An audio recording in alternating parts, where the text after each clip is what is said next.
Imagine moving in with a group of complete strangers, like Yeah. no stolen phone chargers, no passive-aggressive sticky notes on the fridge. Right, just zero drama. Yeah, just absolute seamless harmony. I mean, it sounds like an impossible sci-fi concept, you know.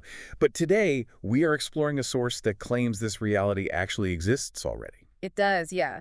And supposedly it's been thriving since April 2009. Which is just wild to think about. So for you, the listener, the source we are analyzing today is a translated essay from June 2024. Right, it's titled The Truth About Utopia, and it's written by an author named Shufeng. Yeah, and this text basically outlines this intentional community called Lifechanyuan and their practical day-to-day living model, which they call the second home. Exactly. It serves as a sort of progress report on this massive social experiment operating across Thailand, Canada, and South Korea. So the goal of this deep dive today is to really unpack the mechanics, the underlying philosophy, and like the incredibly strict societal rules of this modern utopian experiment. Yeah, we've custom tailored this breakdown for you so you can really understand how this alternate societal structure actually operates on the ground. Right, okay, let's unpack this. Yeah. I mean, before we can even understand how they live, we really have to understand why they believe this level of harmony is even possible. Yeah, the philosophical justification. Exactly. Because the author roots the entire creation of Lifechanyuan in his interpretation of quantum mechanics, which to me seems like a really wild place to start a commune. It is a highly unconventional starting point, to say the least. But Juefeng leans really heavily on this concept in physics known as the observer effect. Okay, right. In highly simplified terms, in certain quantum experiments, particles seem to, actually alter their behavior based on whether or not they are being measured. Or observed, right. Exactly. The act of observation itself becomes part of the physical system. So he's taking this microscopic anomaly from a laboratory and trying to build a macroscopic human society out of it. What's fascinating here is exactly how the author scales that subatomic concept all the way up to human society. He essentially argues that the physical world right before our eyes is a direct manifestation of our collective consciousness.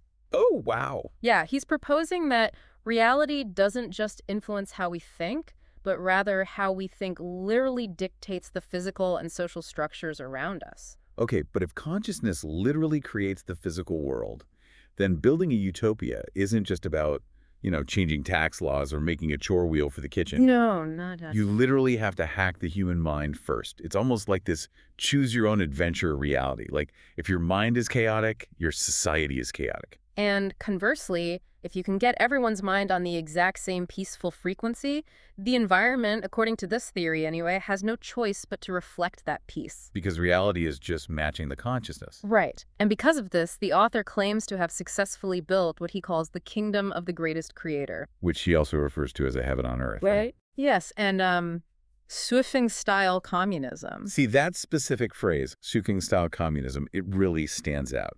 He's blending the scientific language of quantum mechanics with, the spiritual language of a heaven on earth. Yeah, and then anchoring all of it with a political framework. It's quite a leap. He is synthesizing all these different spheres of authority to legitimize the project.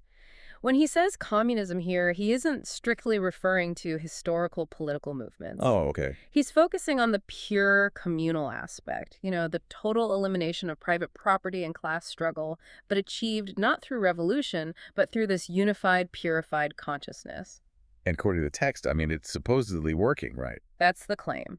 The document states that despite facing what the author calls more than 10 heavy blows, Which sounds intense. yeah, it implies significant external resistance or hardship, though he doesn't actually detail exactly what those blows were.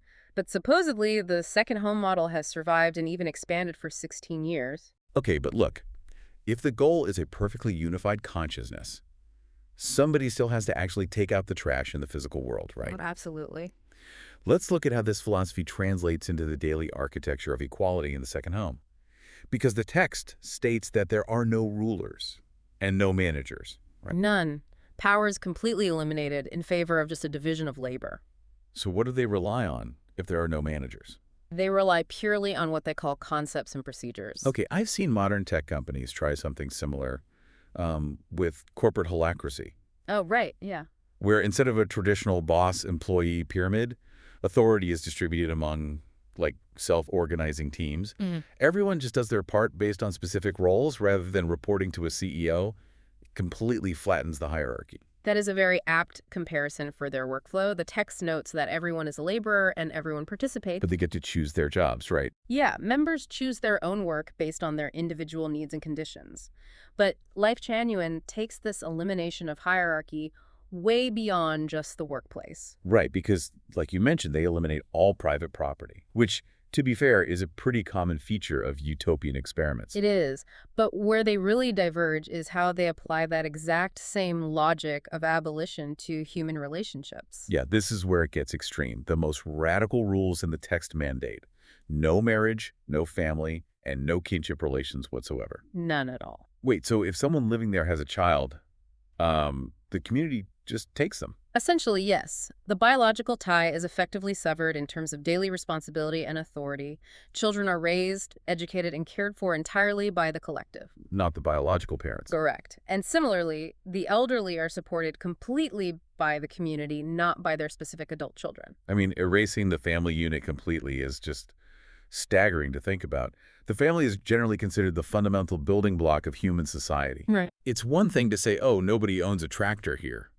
But telling people they cannot have family ties, that takes this to an entirely different psychological level. Well, if we connect this to the bigger picture, you can really see the underlying mechanism of this Shefeng-style communism. How so? From the text's perspective, traditional family bonds and property ownership are viewed as basically the twin engines of human suffering. They are the root causes of possessiveness, greed, and jealousy. Oh, I see. Like, consider the evolutionary drive behind hoarding resources, right? People usually accumulate wealth to protect their own families. Exactly, to ensure their specific children have a biological advantage, or just to care for their aging parents. Yeah, the language of ownership always centers around the word my. Like my house, my husband, my children. Precisely. So by making children and the elderly the strict responsibility of the collective, the system just removes that individual burden. But more importantly, for the utopian design, it removes the individual bias. Because if no child is exclusively your child, then you theoretically care for all the children equally. Right. The system attempts to forcibly transition human psychology from my to our. Okay, I understand the clinical logic of removing bias. But, I mean, humans are inherently social creatures. Even if you erase biological family ties, people still form bonds, you know. Of course. You work next to someone in the garden every single day, you're going to form a friendship, or you fall in love with someone in the community. Even without marriage, people still form cliques or intense emotional attachments. Well, the author clearly anticipates that human nature gravitates toward forming exclusive tribal groups like that. So how do they stop it? To prevent it, the community relies on what might be its absolute most extreme safeguard mechanism. Oh, right. The 3-year shuffle. Yes. Within a maximum of 3 years, every single member must physically relocate to a completely new branch of the community. Here's where it gets really interesting. It's like anti-monopoly laws, but applied to human friendships. That is exactly what it is. Like, if 2 companies start getting too close and dominating a market, the government breaks them up. In the second home, if you start getting too emotionally close to a specific group of people, the procedure breaks you up. You literally pack your bags and move from the commune in Canada to the commune in Thailand.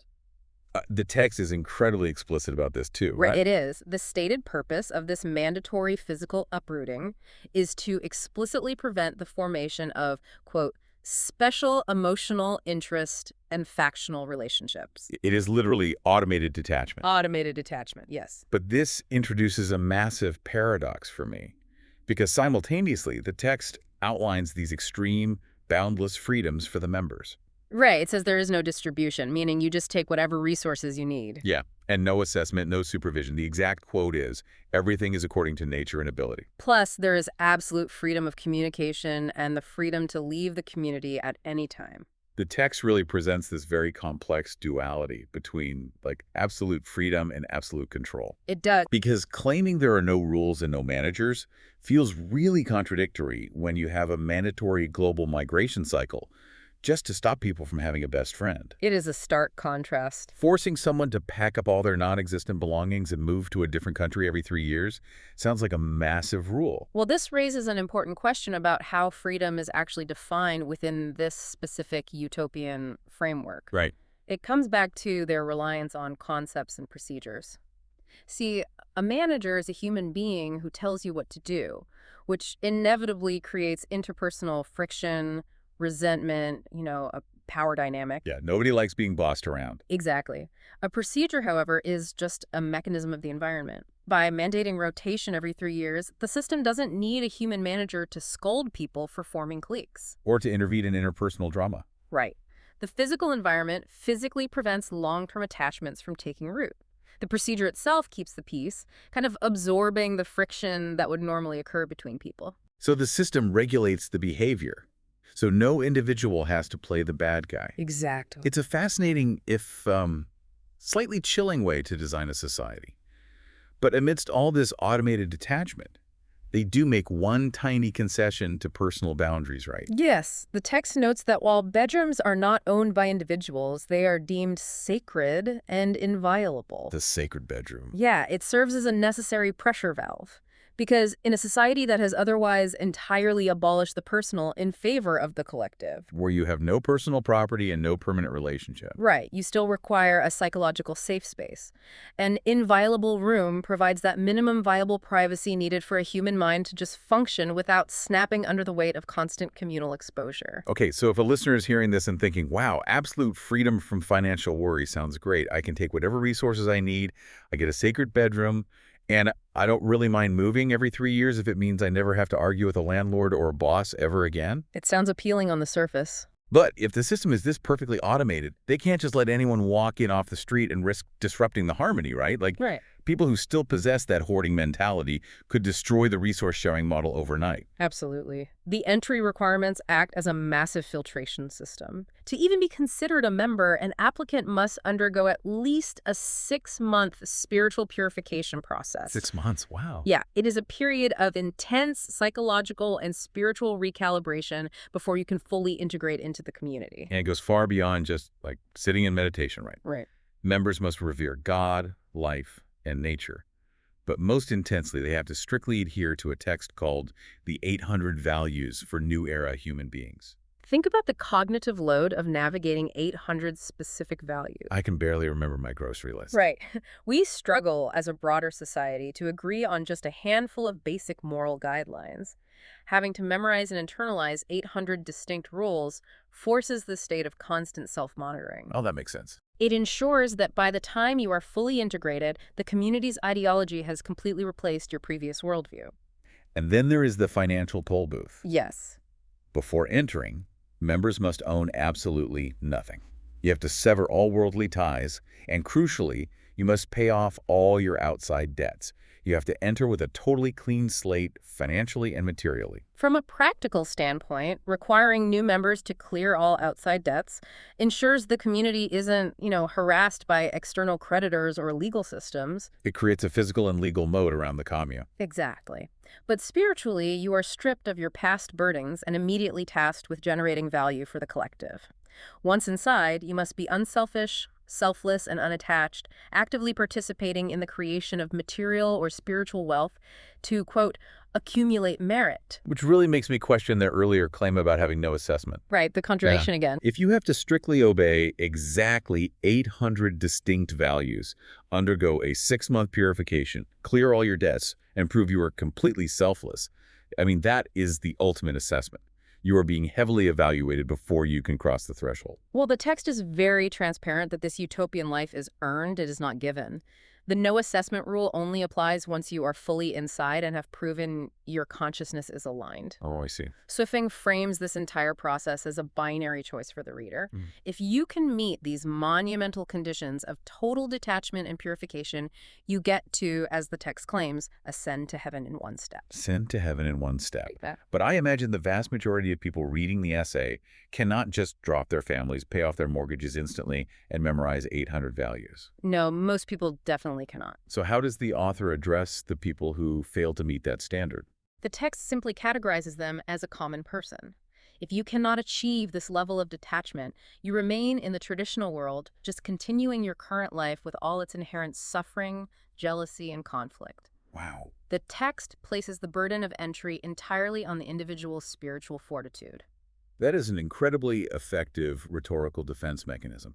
Because if the utopia seems impossible or unappealing to you, it's not because the utopian model itself is flawed. It's because you just weren't purified enough to handle it. Exactly. It makes the system theoretically immune to internal criticism. So just looking at the sheer scale of the Lifechanyuan experiment detailed in this text, it is a 16-year multinational attempt to literally rewrite human nature. It really is. They are attempting to manifest a physical utopia by systematically stripping away property, families, and permanent roots, all while demanding adherence to 800 values and the clearing of all worldly debts. And we should impartially relay how Shofeng actually concludes this essay because it contains a very direct warning to anyone evaluating the project. What does he say? He states firmly, do not slander this utopia just because you personally cannot achieve it. He argues that if you haven't seen it with your own eyes, it's simply because your fortune isn't enough. Of course. Furthermore, if you read this text and you don't believe it or you cannot comprehend it, he claims it is because your spiritual perception hasn't opened. It leaves absolutely no room for gray areas. Yeah. You are either capable of ascending to this specific paradise, or your spiritual perception is closed. Exactly. Which brings us all back to you listening right now. We started this deep dive by asking you to imagine moving in with complete strangers and experiencing zero conflict. No arguments, no financial worry, no stress over property. The text promises a literal heaven on earth, but the trade-offs required to maintain that perfect equilibrium are absolute. They are. So here's a thought for you to mull over as we end this discussion. To achieve this promised peace, the system systematically removes everything that makes us uniquely attached to one another. It takes away our biological families. It takes away our long-term homes. It even relies on procedures that force us to abandon our closest friends every 3 years. If creating a perfect, conflict-free society requires entirely erasing the specific, messy human bonds that cause us both our greatest joy and our deepest pain, is the peace actually worth the price of the emptiness?